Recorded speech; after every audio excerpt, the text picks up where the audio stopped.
अभेद मित्रता भी मीठा जहर है। अभेद मित्रता, ये भले ही अच्छा लगता हो पर इससे बड़ा जीवन में कोई विष नहीं हो सकता। आदमी बिना विष के मर जाता है, अभेद मित्रता हो जाए।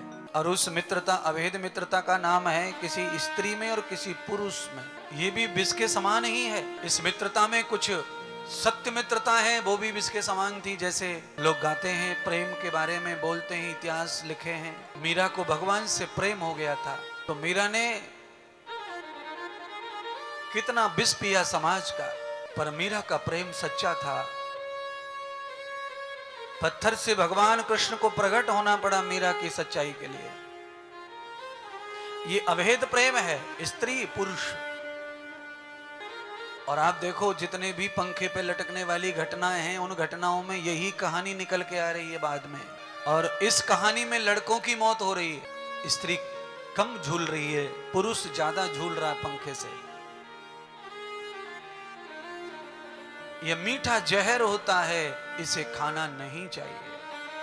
और गलती किसी से भी हो सकती है। बड़े बड़े महापुरुष, बड़े बड़े ज्ञानी पुरुष इस गलती से बचे नहीं हैं।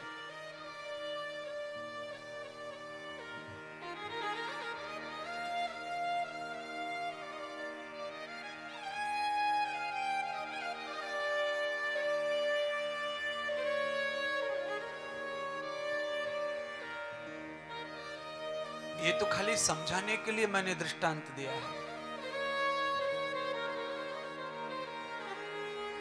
देव और दानव ये अभेद रिश्ता है।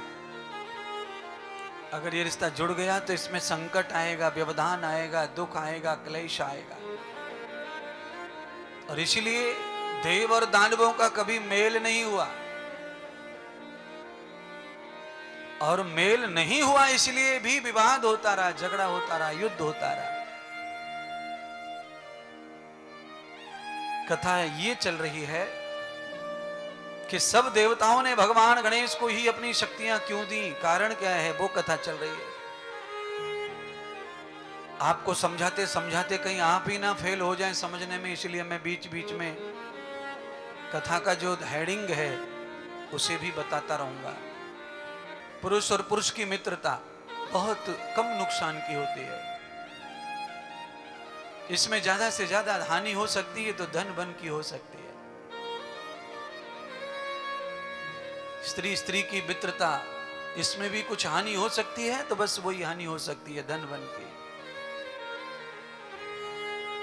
पर दैत्य दानव की जो मित्रता है उसमें प्राकृतिक हानि भी है, सामाजिक हानि भी है। जैसे दही और दूध में मित्रता नहीं है, पानी और दूध में मित्रता है। पानी और दूध मिल जाते हैं, दही और दूध मिलता नहीं है। और दही और दूध मिलता भी है, आप मिलाते भी हैं तो दूध रहता नहीं है, दही मिटा देता है उसको। क्योंकि दही राक्षस के समान माना है, दही में राक्षसी गुण होते हैं। दही थोड़ा पुराना हो जाए तो दही राक्षस हो जाता है, पर दूध पुराना होके भी देवता ही रहता है, उसमें राक्षसीय गुण आते नहीं। तो देवता 5 लीटर और राक्षस कितना, 1 चमची, चमचा नहीं चमची। चमची किसको कहते हैं, घर में भाभी हो और 2 ननद हो, उनमें से एक जो छोटी वाली है कुंवारी, वो चमची है। घर में ऐसे झगड़े होते रहते हैं।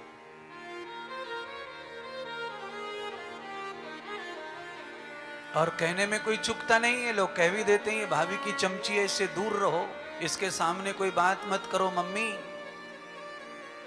नहीं तो तुम बात करोगी उससे पहले ये भाभी के पास पहुंच जाएगी बात। क्यों? मम्मी ने पूछा क्यों पहुंच जाएगी, यहाँ थोड़ी है भाभी, वो तो उसके मायके में है।